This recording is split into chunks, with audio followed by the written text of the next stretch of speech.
세상에서 그리스도인으로 살아가는 일은 참 그리 녹록지가 않은 것 같습니다. 그리스도인이라는 이름으로 살아가는 것도 쉽지 않고요. 그리고 그리스도인다운 삶을 살아가는 것도 쉽지 않습니다.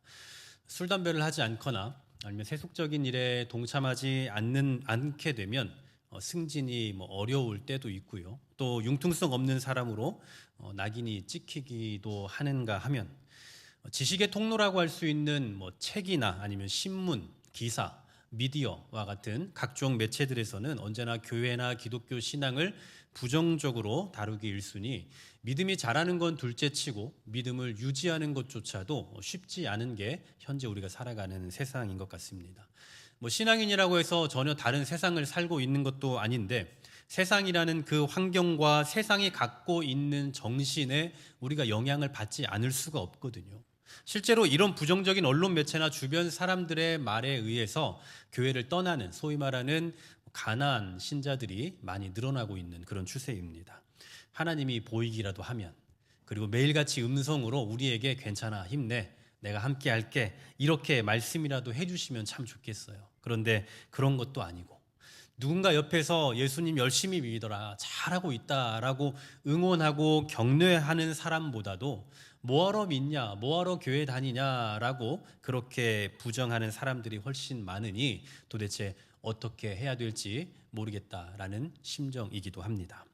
어쩌면 오늘 이 베드로전서를 수신하고 있는 그 수신자들도 이와 같은 상황이 아니었을까 싶습니다. 그들은 예수님을 믿는다는 이유 때문에 고난과 핍박이 가중되고 있는 상황이었어요. 그런데 엎친 데 덮친 격으로 죽을 각오를 하고 믿고 있는 성도들 앞에 그 당시 종교 지도자들이나 아니면 로마인들 혹은 부자들은 예수님을 믿지를 않습니다. 그리고 단순히 믿지 않는 걸 넘어 핍박을 하기까지 하고 있어요. 그런 여러분 성도들의 마음 가운데 뭐가 생기겠습니까? 의심이 생기는 거예요. 우리보다 성경을 잘 아는 유대 지도자들과 그리고 우리보다 훨씬 잘 살고 있는 로마인들, 저 부자들은 예수를 부정해요. 믿지 않는다고요. 그렇다면 우린 지금 예수를 목숨 걸고 믿고 있는데 이거 지금 제대로 하고 있는 거 맞나? 혹시 우리가 있지도 않은 거 믿고 있는 건 아닌가? 라고 생각되지 않겠냐라는 거죠. 우리도 그렇습니다. 많은 지식인들도 그렇고요. 언론 매체 등에서 기독교를 마치 악이나 되는 것 마냥 그렇게 비판하고 조소하는 걸 보면 이거 내가 지금 제대로 하고 있는 거 맞나? 내가 예수 믿는 거 교회 다니는 거 맞나? 라는 생각이 들 때가 있잖아요. 오늘 이 편지의 수신자들이 딱 그런 상황이다라는 겁니다. 바로 이러한 의심 가운데 빠져 있을 수밖에 없는 우리와 그리고 이 베드로전서를 받는 수신자들을 향해서 오늘 본문을 통해 베드로는 일축을 가하고 있어요. 오늘 본문에 보시면 4절부터 8절까지 빠지지 않고 등장하는 단어가 있습니다. 그게 뭐냐면 돌이에요. 돌. 그런데 그냥 돌이 아닙니다. 돌을 수식하는 말들이 있어요. 잘 보십시오. 4절과 5절에 보면 산돌이라고 표현하고요. 6절에는 모퉁이 돌입니다. 7절은 머릿돌이라고 하고요. 8절은 부딪히는 돌과 걸려 넘어지게 하는 바위가 나와요. 자, 과연 이 돌들이 의미하는 바, 돌들이 가리키는 건 뭐겠습니까? 바로 예수님이죠. 왜 베드로는 예수님을 이런 돌로, 특히 산돌로 비유를 하고 있는 걸까요? 그 이유는 두 가지인데요. 첫 번째는 예수님은 견고하신 분이다라는 것을 드러내주기 위함이에요. 견고하신 분이다. 여러분, 돌 또는 바위 하면 뭐가 떠오릅니까? 딱딱함, 단단함이 떠오르죠. 여러분 그런 얘기 들어보셨습니까? 아이고 돌머리야, 이런 얘기 들어보셨어요? 전 많이 들어봤어요. 네, 돌머리라는 얘기를 많이 들어봤어요. 제가 멍청하다는 얘기는 아니죠. 딱 봐도 멍청하게 생기진 않았잖아요. 네, 그런 얘기가 아니라 머리가 강하다, 그래서 잘 부서뜨린다, 이런 얘기, 박치기를 잘한다, 이래서 돌머리라는 얘기를 많이 들어봤어요. 근데 저보다 더 돌머리가 있더라고요. 제 아내입니다. 네, 둘이 몇 번 박치기 해봤는데 제가 상대도 안 돼요. 정말 단단해요. 여러분 이처럼 돌하면 단단하다, 그런 이미지가 떠오르죠. 바위는 두말할 것도 없죠.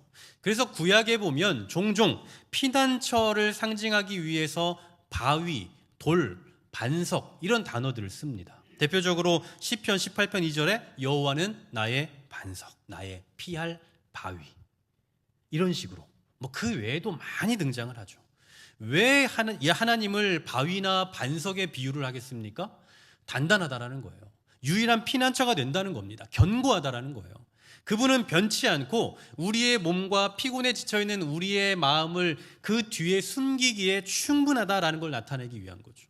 마찬가지로 베드로는 예수님을 돌 또는 바위로 비유를 하고 있는데, 이는 하나님과 마찬가지로 예수님은 우리의 진정한 피난처가 된다라는 사실을 가르쳐주고 있는 겁니다.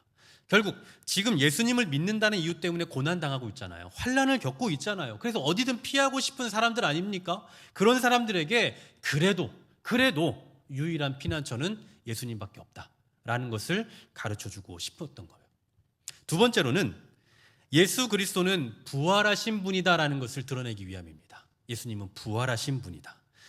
돌이라는 이 표현이 견고하다, 단단하다, 피난처다 이런 의미도 있지만 움직이지 않는다라는 이미지를 갖고 있어요. 돌, 바위는 움직이지 않잖아요. 한마디로 말하면 이 돌은 비활성체예요. 움직이지 않는. 근데 여러분, 우리가 알고 있는 예수님은 어떤 분입니까?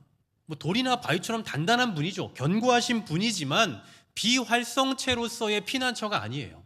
그분은 그냥 가만히 계시는 분이 아니라 부활하셔서 지금도 일하고 계시고 현존하시면서 교회를 통치하고 계시는 분이라고요. 그런 의미에서 예수님은 돌이나 바위같이 견고한 분이기도 하지만 또 어떤 면에서는 돌이나 바위라는 표현이 어울리지 않는 거예요. 예수님은 가만히 계시는 분이 아니기 때문에. 그래서 오늘 베드로는 이러한 주님이 비록 견고한 돌과 같이 그렇게 완벽하고 단단한 분이긴 하지만 단순히 비활성체인 바위나 대리석 같은 그런 존재가 아니다라는 것을 드러내기 위해 어떤 표현을 쓰는 겁니까? 리빙스톤, 산돌이라고요. 살아있는 돌이라고요. 그냥 돌이 아니라 지금도 살아 움직이며 현존하며 일하고 계시는 부활하신 주님이다라는 것을 드러내기 위해서라는 거죠. 즉 예수님은 부활하신 분이다, 살아계신 분이다, 그리고 견고하신 분이다 라는 이 의미를 다 포괄해서 산돌이라고 표현을 하고 있다라는 겁니다. 하지만 이 산돌은 모든 사람들이 인정하는 돌은 아니었던 것 같아요. 오늘 본문 7절 말씀 보니까 이렇게 말씀합니다. 그러므로 믿는 너희에게는 보배이나 믿지 아니하는 자에게는 건축자들이 버린 그 돌이라고 말해요. 믿는 사람들에게 있어서 이 산돌이신 예수님은 정말 보배롭죠. 너무 존귀하신 분이에요. 모퉁이의 머릿돌입니다. 그러니까 어떤 건물의 가장 중요한 기초석이 되는 분이라고요. 그런데 믿지 않는 자들이 볼 때에 이 돌은 쓸모없는 돌이에요. 아무 쓸모없는 돌, 버리는 돌이라고요. 그런데 아이러니하게도 이 돌이 필요 없다고 느끼는 사람이 누구라고요? 바로 앞서 말씀드렸던 대로 건축가들, 즉 전문가들이라고요.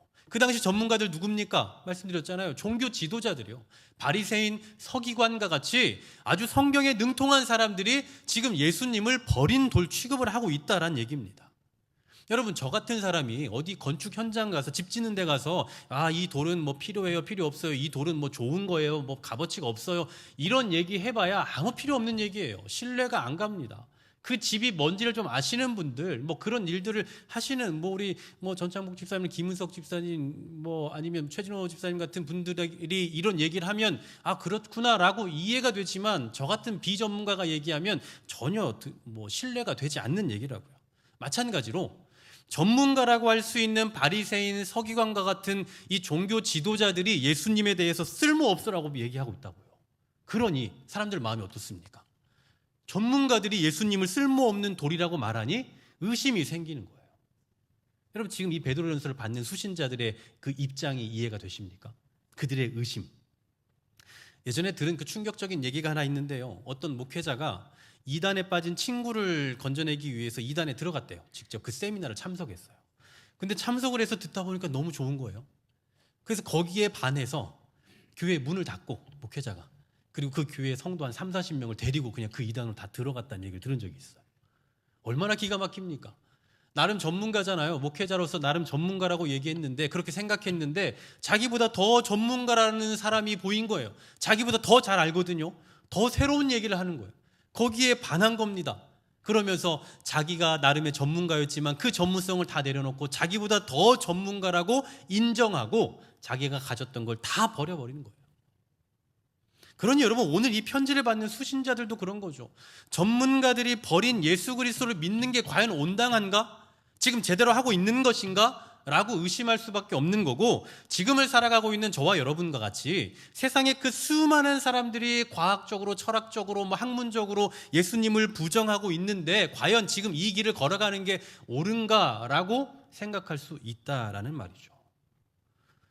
바로 이 고민에 대해 오늘 베드로는 두 가지로 대답을 하는 겁니다. 첫 번째로는요, 그들의 논리는 말씀에 순종하지 않는 논리이기 때문에 들을 가치가 없다라고 말해요. 8절 중반절 한번 보십시오. 8절에 이렇게 말씀합니다. 그들이 말씀을 순종하지 아니함으로 넘어지나니. 말씀에 순종하지 않아서 넘어진다. 즉 예수님을 쓸모없는 돌과 같이 여기는 이 종교 지도자들의 견해가 아주 옳은 것처럼 보이거든요. 그럴싸해 보여요. 하지만 그들은 사실 겉만 종교 지도자들일 뿐 사실은 말씀에 순종하지 않는 패역한 백성들이다라는 겁니다. 한마디로 말하면 들을 가치가 없다 얘기예요. 저들의 견해는 들을 가치가 없다. 여러분, 이 시대에도 얼마나 많은 학문과 지식인들이 성경을 무시하고 예수님을 부정하고 있는지 모릅니다. 그러나 오늘 말씀을 근거로 생각해 보면 예수 그리스도를 부정하는 세상의 학문과 지식은 논리적이고 또 역사적인 사실에 기인하고 있는 것처럼 보이지만 실상은 거짓이고 실상은 오만한 것이에요. 여러분, 도무지 우리가 알고 있는 그 학문으로는요 하나님을 발견할 수가 없습니다. 왠 줄 아세요? 하나님은 너무 크기 때문이에요. 우리가 갖고 있는 학문보다 그 학문 바깥에 있기 때문에 알 수가 없는 거예요. 만약에 우리가 생각하는, 우리가 배우고 우리가 알고 있는 학문으로 하나님이 발견되면 하나님은 너무 작은 분이죠. 겨우 우리가 가지고 있는, 우리가 발견하는 학문으로 하나님이 발견됐는데, 그런데 그 하나님이 우리가 이해할 수 없는 우주를 지으셨다? 우리가 이해할 수 없는 사람을 만드셨다? 말도 안 되는 얘기죠. 학문으로 드러난 하나님이 어떻게 우주를 만듭니까? 우리의 작은 머리로 이해되는 하나님이 어떻게 이 대단한 사람을 만들 수 있냔 말이에요. 그러므로 과학적으로, 철학적으로, 학문적으로 하나님은 어떻다라고 아무리 말해도 그들의 얘기는 들을 필요가 없다는 거예요. 왜냐하면 그들은 말씀을 부정하는 사람들, 결코 그 말씀에 순종하지 않고 자기 주장만 하는 사람들이기 때문이다라는 겁니다. 이게 첫 번째예요. 두 번째 이유는 하나님께서 그들을 그렇게 살도록 내버려 두셨으니 그들을 따를 필요 없다라는 얘기죠. 8절 하반절 말씀 보십시오. 이렇게 말씀합니다. 이는 그들을 이렇게 정하신 것이라. 하나님께서 그들을 그냥 그렇게 정해 놓으셨대요. 이 말은요, 잘 들으셔야 됩니다. 하나님께서 저들을, 즉 믿지 않는 자들을 그냥 지옥의 땔감처럼 지으셨다는 얘기가 아니라 패역한 그들의 생각 그대로를 두셨다라는 얘기예요. 그러니까 말씀에 순종하도록 다시 그들을 돌이키는 작용을 하지 않고 그냥 그 자리에 그대로 두셨다라는 말이라고요. 로마서 1장 24절 말씀 보면 이런 말씀이 있습니다. 하나님께서 그들을 마음의 정욕대로 더러움에 내버려 두사. 여러분 잘 보세요. 그들을 이 정욕대로 더럽게 만드사라고 하지 않고 더러움에 내버려 두사라고 말해요. 그러니까 그대로 두셨다고요. 인간들 스스로가 하나님을 떠났거든요. 그리고 정욕을 추구하며 살아가고 있는데 이것을 하나님께서 다시 그냥 건져내주지 않고 그냥 그대로 두셨다는 거예요. 생각해 보십시오. 오늘날 범죄를 저지르는 그런 사람들이 있어요. 또 어떤 사건 사고의 중심에 있는 그런 사람들이 있지 않습니까? 그들의 마음은 어떨까요? 새카말 거예요. 아마 더러워져 있을 겁니다. 그러면 이런 사람들의 마음을 하나님께서 180도 바꿀 수 있는 능력이 있습니까? 없습니까? 있죠.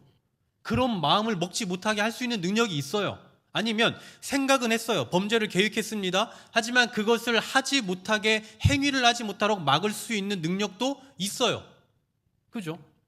그런데 하나님이 하셨다고 안 하셨다고요? 안 하셨다고요. 그냥 더러움에 내버려 두셨다고요.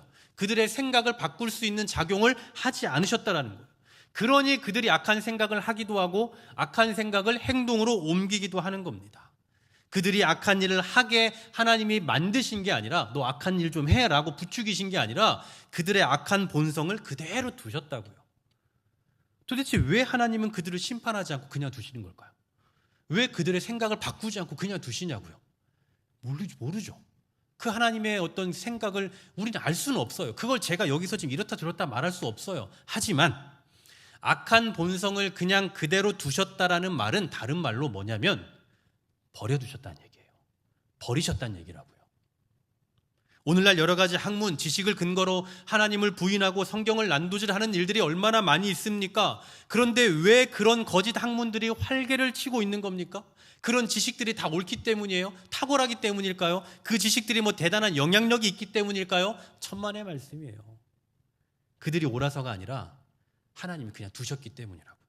그냥 내버려 두셨기 때문에, 방치해 두셨기 때문에, 즉 그들의 악한 본성 그대로 살도록 방치된 존재들이다. 즉 한마디로 말하면 버림받았다, 이 얘기입니다. 그런 여러분, 저들의 말에 현혹될 이유가 있습니까?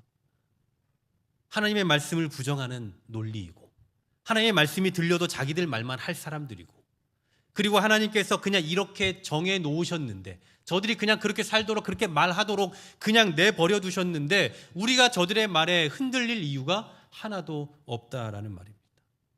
근데 여러분, 정말 중요한 사실이 뭔지 아십니까? 저들이 아무리 그렇게 하나님을 부정하고, 저들이 아무리 그렇게 예수님을 쓸모없는 돌이라고 부정한다 할지라도 하나님께서 예수님을 반드시 다시 그 자리로 되돌려 두신다라는 사실이에요. 7절 하반절 말씀이 이렇게 표현합니다. 건축자들이 버린 그 돌이 모퉁이의 머릿돌이 되고. 이게 무슨 얘기입니까? 건축자들이, 즉 전문가들이 이 돌은 쓸모없다라고 생각하고 버렸어요. 그리고 집을 지었습니다. 다 짓고 나서 보니 맨 처음에 쓸모없다고 버렸던 그 돌이 지금 이 집의 모퉁이 돌이 되어 있다는 거예요. 버렸거든요. 분명히 쓸모없다고 생각해서 버렸다고요. 근데 알고 보니 이 집을 지은 가장 기초석이 되어 있더라는 거예요. 하나님이 어디 있냐? 예수님이 무슨 구원자냐? 이렇게 이야기하면서 비판해 왔는데, 알고 보니 세상 모든 일이 하나님의 섭리와 하나님의 주권에 의해서 되어가고 있더란 말입니다. 물론 이런 사실을 집을 다 짓고 난 후에, 즉 죽은 다음에 알았으니까 그게 문제인 거죠. 여러분, 제가 쓸데없다라고 말하면, 그러니까 우리 여러분 자신이 나 이거 다 쓸모없어 라고 말하면 그거 진짜 쓸모없는 거 됩니까? 전에도 제가 말씀드렸지만 저는 식물에 대해서 문외한이에요. 식물은 정말 몰라요.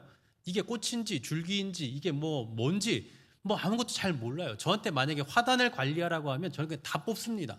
풀이나 꽃이나 그냥 나무나 모르니까 다 뽑아요. 산삼인지 인삼인지 풀인지. 저한테 만약에 산삼밭에 데려가서 여기 산삼 캐라라고 얘기해도 저는 몰라요. 그냥 풀만 캐고 있을 겁니다. 그럼 여러분, 제가 아무것도 모르는 제가 산삼을 보고 야 이거 풀이네, 풀 버려야겠네 라고 버리면, 그럼 이 산삼의 그 고유의 가치가 상실되나요? 그렇지 않아요. 산삼은 그 고유의 엄청난 가치가 그대로 남겨져 있어요. 다만 이 산삼을 풀이라고 평가하는 저의 무식함만 드러나는 거죠. 달라질 게 전혀 없어요. 마찬가지로 세상이 예수님을 쓸모없는 돌 취급하며 버린다 할지라도 예수님은 여전히 참 피난처시고 여전히 구원자이십니다. 믿으십니까? 그러니 말씀에 순종하지 않는 자들, 그리고 하나님께서 그렇게 살도록 정해놓으신 자들의 논리에 빠지지 말고 우리는 계속해서 이 길을 가는 거예요. 계속해서 이 길을 가면 돼요. 누가 우리를 부정하고 비판하고 욕해도 우리는 예수님이 참 피난처요 구원자라는 사실을 믿고 계속해서 이 믿음의 길을 걸어가면 되는 거라고요. 그런데 여러분, 이게 쉽지가 않아요. 이게 쉽지 않다고요. 사방에서 계속해서 공격해 오는데 너 잘못하고 있어, 왜 그래라고 계속 공격하는데 이것을 뿌리치고 계속 앞으로만 전진하는 게 그리 쉽지 않다고요. 그럼에도 불구하고 우리는 변치 않는 신앙과 마음가짐으로 이 길을 걸어가야 하는 그 이유가 있습니다. 바로 그 이유를 오늘 베드로는 말하고 싶은 거고, 어쩌면 그런 의미에서 오늘 본문의 핵심도 여기에 있다고 봐도 무방할 것 같아요. 저는 어릴 때 목사님의 아들로 살아가면서, 목회자의 아들로 살아가면서 받은 스트레스 가운데 하나가 여러분 다 예상하시다시피 목사 아들이 그러면 되냐, 이게 가장 큰 스트레스였어요. 그냥 인간 이상천으로 살아가야 되는데 사람들이 정해놓은 그 목사 아들이라고 정해놓은 그 기준에 따라 살아야 되고, 거기에서 조금만 벗어나면 목사 아들이 어떻게 저러냐, 이렇게 평가를 받는 게 스트레스였다고요. 그래서 저는 저희 아이들에게 되도록 그런 얘기를 안 하려고 해요. 야, 목사 아들이, 너희는 목사 자녀니까 이렇게 해야 돼, 이런 거 하면 안 돼, 이런 얘기를 한 번도 한 적이 없는 것 같아요. 한 번도. 목사 자녀니까 이런 얘기를 하질 않아요. 대신에 이렇게 하면 하나님 기뻐하시지 않을 거야. 너 하나님의 백성인데 하나님의 자녀인데 이렇게 하면 하나님이 원하실까? 이런 식으로는 많이 가르치죠. 그러니까 하나님을 믿는 사람이 어떻게 해야 되는가, 하나님을 믿는 사람이 어떻게 하면 안 되는가, 이제 이런 걸 이야기하지, 목사의 자녀로서 어떤 품격 있는 삶을 어떻게 살아야 되네, 뭐 이런 얘기는 강조하지 않는다는 거죠. 물론 여러분은 저희 아이들을 볼 때, 저희 자녀들을 볼 때 목회자의 자녀라는 그 기준을 가지고 보고 평가하실 수도 있죠. 여러분 그럴 수 있죠. 그러나 저는, 적어도 아버지 된 저는 저희 아이들이 목사 자녀라는 부담감을 갖는 게 아니라 하나님의 백성으로서의 거룩한 부담감 갖고 살기를 바라는 거예요. 그래서 목사 자녀라는 정체성을 심겨주려는 게 아니라 하나님의 자녀라는 정체성을 계속 심겨주려고 합니다. 이처럼 목사 자녀라는 무게를 갖도록 살라고 가르쳐주진 않지만 반대로 목사 자녀로서 니들이 누릴 수 있는 특권이 뭔가에 대해서는 자주 말해요. 야, 네가 목사 아들이니까 네가 이렇게 복을 받고 사는 거야. 너 아빠가 야 목회자니까, 담임 목사님이니까 너 이런 거 누리고 사는 거야 라고, 너 엄마 아빠 잘 만난 줄 알아, 뭐 이렇게 이야기를 해요.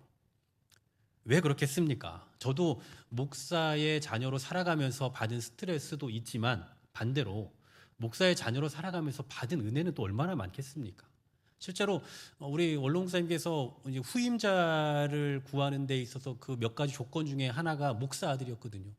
제가 목사 아들 아니었으면 여기 없어요. 네.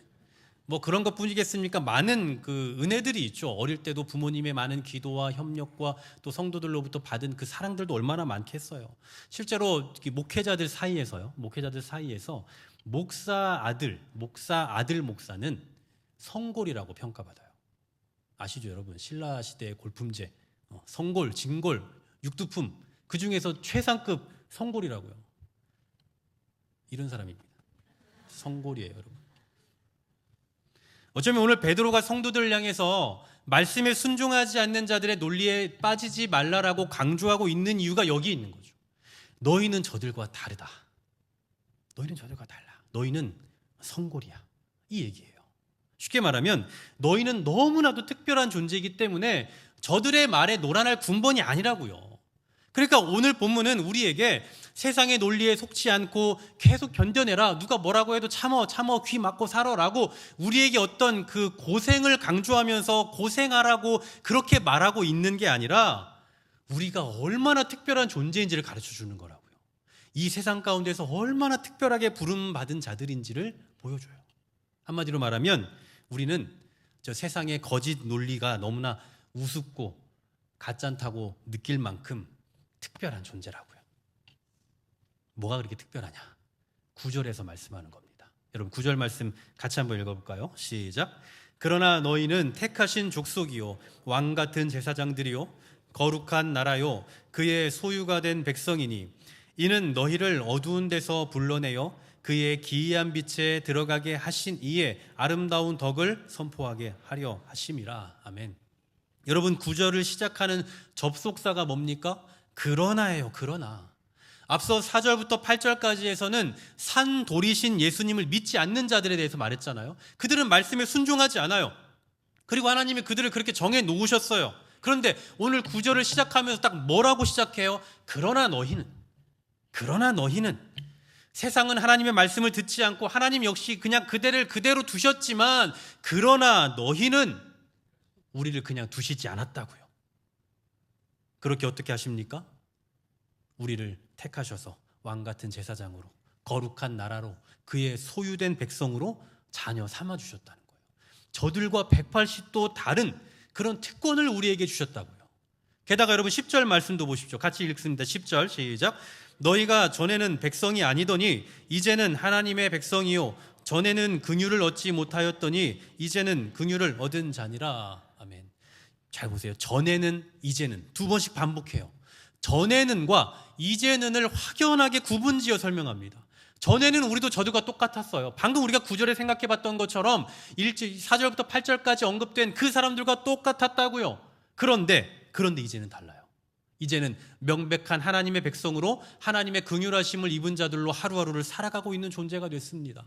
어떻게 이게 가능해졌습니까? 전에는에서 이제는으로 바뀌게 된 그 계기가 뭐냐고요? 우리가 잘나서인가요? 우리가 뭐 특별한 무언가를 했기 때문인가요?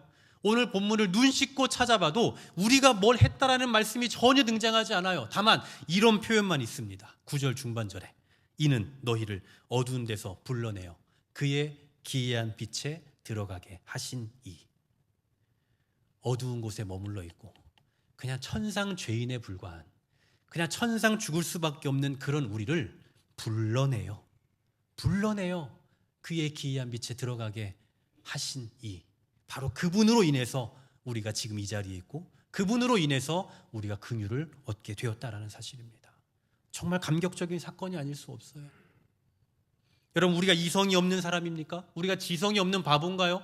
세상에서 교회를 비난하기도 하고, 우리가 다 배웠잖아요. 옛날에 공교육을 통해서 사람은 원숭이부터 진화돼서 됐다, 또 우주는 지구의 폭발로 인해서 되었다, 다 배웠잖아요. 근데 우린 그걸 믿지 않아요. 그걸 배웠음에도 불구하고 시험 시간엔 그렇게 정답을 썼을지 몰라도 여전히 우리는 세상을 하나님이 창조하셨다고 믿고 여전히 사람을 하나님이 만드셨다라고 믿어요. 그것뿐입니까? 예수님을 한 번도 본 적이 없는데 예수님은 구원자라고 믿고 예수님은 나를 구원하셨다라고 믿고 있어요. 이게 어떻게 가능합니까? 우리가 배운 것, 그리고 세상이 인정하는 각종 전문가 중에 다수가 주장하는 이론과 논리를 들으면서도 여전히 하나님을 향한 우리의 마음과 신앙이 변하지 않는 그 이유가 뭐냐고요?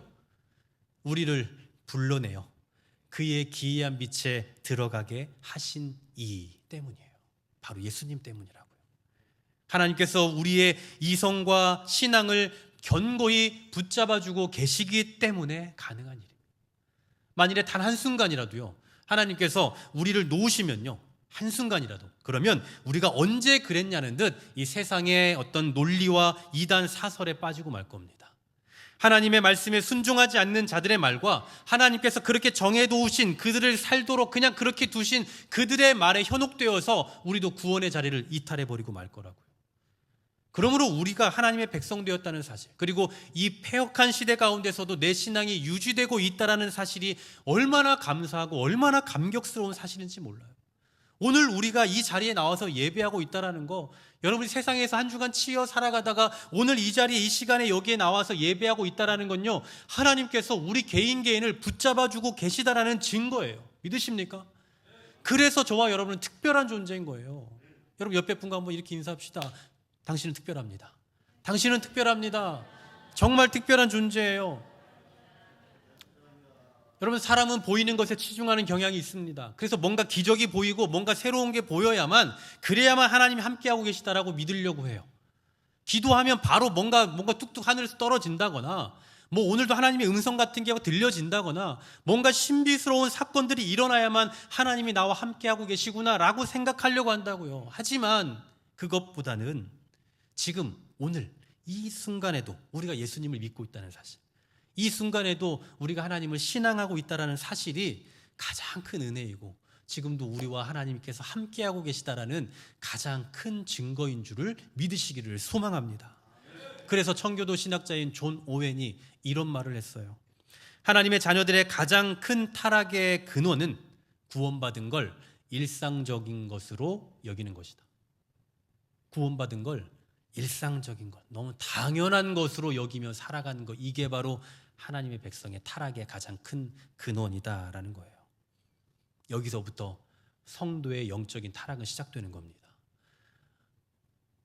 우리가 구원받았다는 사실에 대해서 다시 한번 생각할 줄 모르고, 그것에 대해 감사할 줄 모르고 그냥 당연하고 그냥 그러려니 하고 살아가는 그것이 바로 우리의 영적인 타락을 부추기는 일이라고요.